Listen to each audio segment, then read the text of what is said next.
Hey everybody, and welcome to another 1989 Batman.com merchandise spotlight. Today we're taking a look at another figure from NECA, and that is the Batman video game tribute action figure. Now this review is going to be a little different than most in that there won't be a couch segment. Randy Falk and the guys at NECA were nice enough to send over this review sample early, and so I wanted to get this review up as fast as I could. So this one's just going to be a solo review where it's just going to be the figure in front of you with close-ups and me talking. I do plan on buying a few of this figure and doing customs, and so for those, we'll do the couch segment. So in case you're wondering what the kids' opinions are on it, there'll be another review later on where we show the custom version, and the kids can give their opinions on the NECA 6.5 inch, 7 inch, whatever you want to call it, Batman. Big thanks to NECA for sending this over. I can't stress that enough. That was really cool of you. Alright, so let's hop into this. This is the 5th release in the video game tribute line. The first was Jason, and then there was Freddy, RoboCop, Predator, and now this Batman. And each of these figures is made so that their appearance is reminiscent of the character's appearance in the 8-bit video games of the late 80s, early 90s. In Batman's case, he's made to look as if he's from the NES Batman game. The packaging on all of these is also trying to mimic that video game box look. So they've made we've done this before. I've done this before with the RoboCop video game tribute figure, but it's kind of the same deal here, where we've got the official NECA logo that looks like the old Nintendo symbol. We've got a box that's got this kind of printed wear on it. And the back is very reminiscent of those old box backs with like screenshots and a write-up that's very much like the old boxes. I love this packaging. It's really cool. It's really giving you a whole package, not to keep using the word package there, but with the figure and the box. It's not just a carded figure that's a variant. They've gone all out and made like a special box thing for this entire line that carries through with each figure, and I think that's really cool. The front panel of the box opens up. Oh, and for the front panel of this box, instead of saying the video game, it says the action figure, which I think is a really neat touch, trying to play off that old the video game along the bottom. If you open up the front panel, you get a good view of the figure, which is kind of catching some shade there. There we go. And his accessories packaged over to the side. Behind him is a panel that is sort of an 8-bit background. It's tough to see it in the video here, but when you get the figure yourself, you'll see that there's a panel back there that has a 8-bit video game background look to it. Up in the corner we see Batman's power level or health level, whatever you want to say. And then the inside panel has a screenshot like from the game where it's got Batman holding Joker, and it has a quote from the game where it says, "I know you murdered my parents, now you will dance with the devil in the pale moonlight." Pretty neat overall. The sides of the box feature that Batman logo, and then the typed logo, the name logo, and then the symbol logo, the NECA logo, and the Real Toys logo.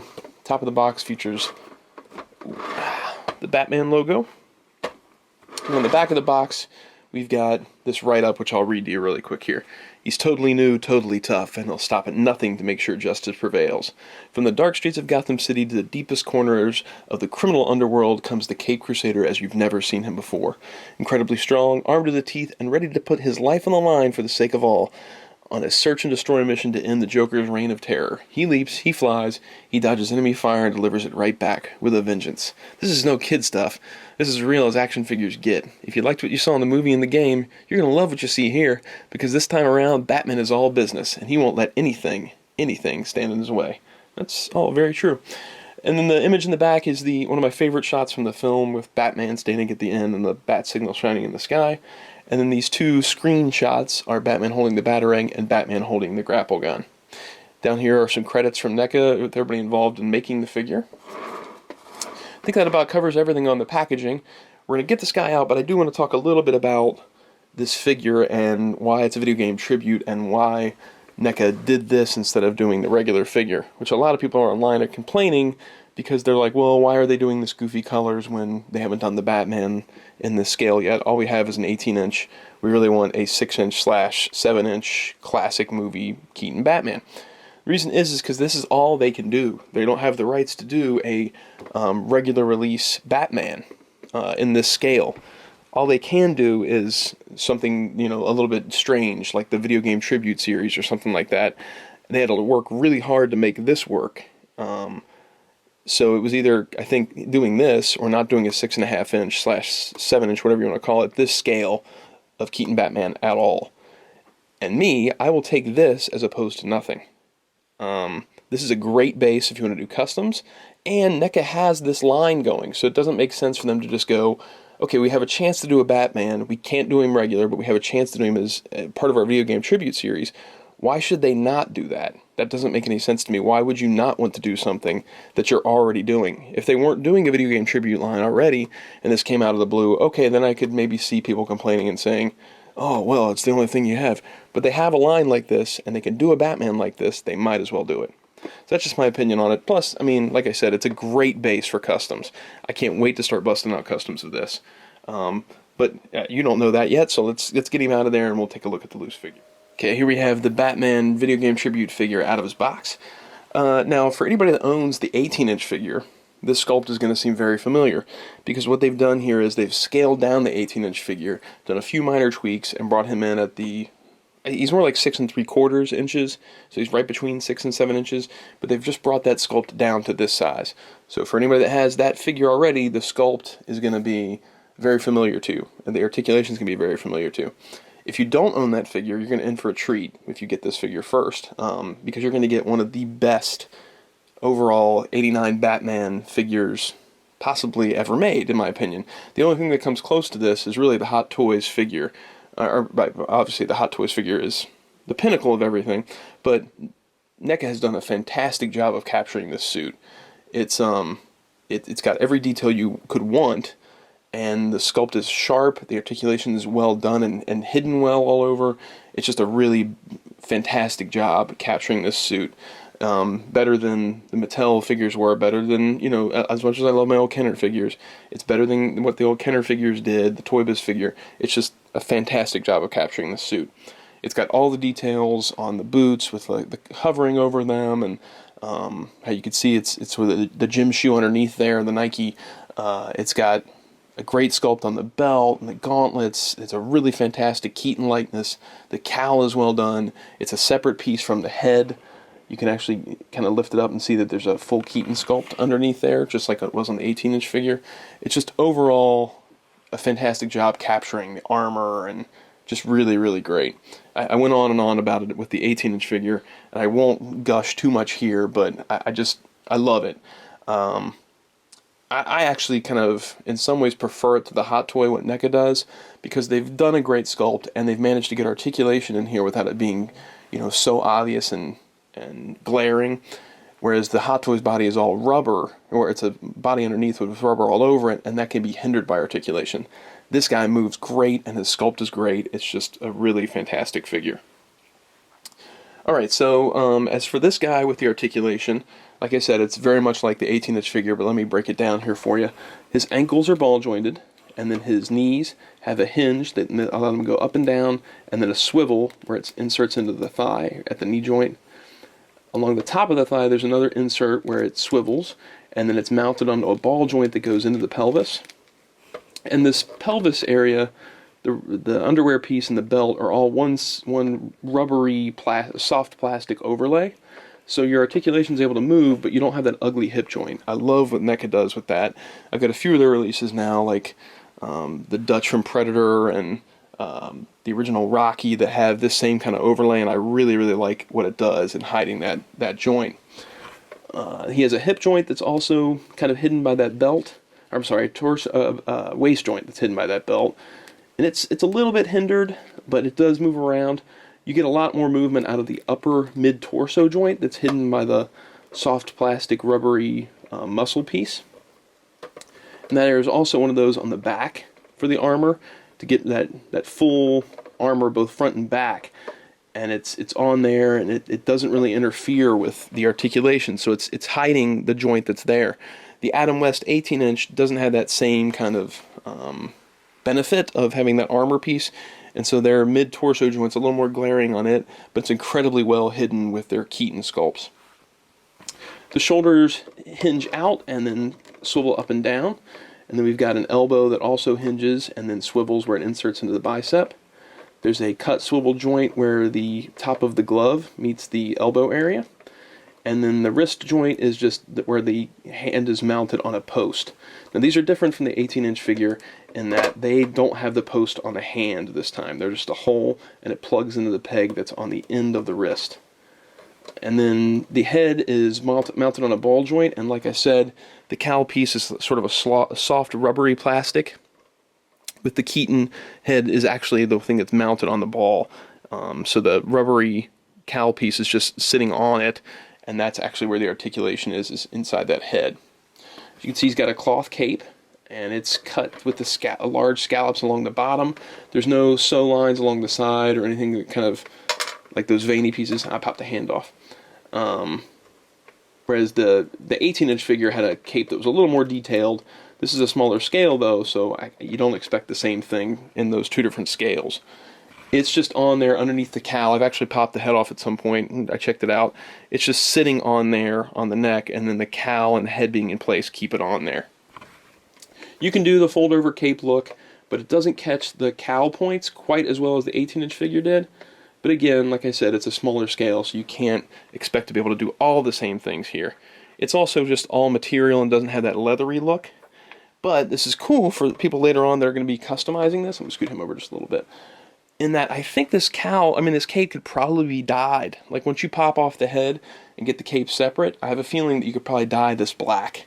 And that's what I'm going to try and do. I'm going to do one in black, and I'm also try and kind of bleach the purple out of one and dye it a dark blue to get the Iron Winch Batman, the blue and gray look to it. So that covers everything on his articulation and his sculpt. Let's talk a little bit about the paint here. Now obviously we're seeing the video game tribute look here, and not a solid black Batman. We've already talked about that somewhat. But what we do have here is a really, really nice paint job that's capturing that look. Now, the 8-bit game is not that detailed, so this is sort of doing a homage to that while not going crazy trying to be exactly like that. It gets the feel of that game and the look of that game without being so primitive that it would look kind of goofy on your shelf. And NECA's done a really good job on that for this entire tribute series so far. I've seen other ones. I've seen the Jason, and I've seen the Predator in person. They're really great. I'm not that into those movie series for me to pick those up. I own the RoboCop, and it's great, and I couldn't wait for this Batman to come out after getting that. And I'm blown away with it in person. It's just really, really a great job of capturing that look. He's got this bluish body all over overall. It kind of reminds me of, I hate to say this, but the Clooney suit from Batman and Robin. The blue of this suit is very much like that. You can see from the back here, like all of his back is blue. It doesn't have any paint detailing to the back, and it's kind of like the RoboCop was, where all the detailing is left to the front, and the back's sort of more plain.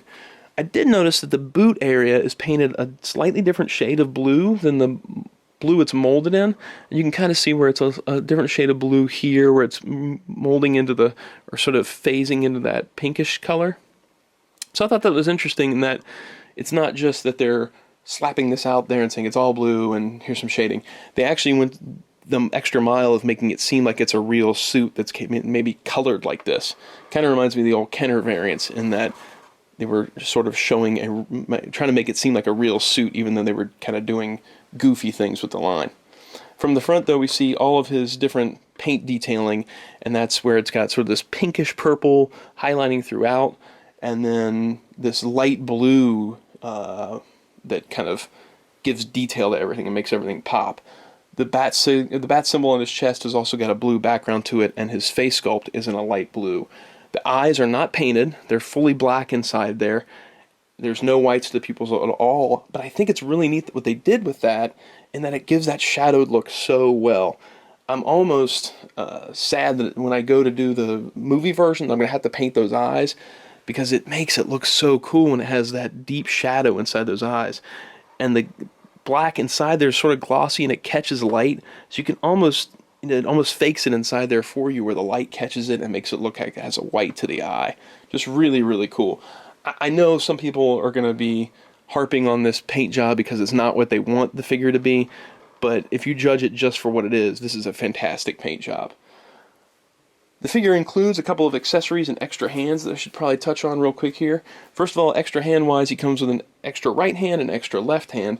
His extra left hand is made to hold the Batarang. It just pops right on there, and it has a small opening in it that the Batarang just kind of wedges into. Sometimes have trouble getting it to stay in there for me to hold it up because it's meant to be kind of held up. But it sits right inside there. The other hand, which he's already got on, is for the other weapon, and that's for the grapple. And that gets in there really, really well. I don't feel like that's ever going to fall out from just standing there. It's just going to be in there good. But the hand that comes extra is just a plain fist hand.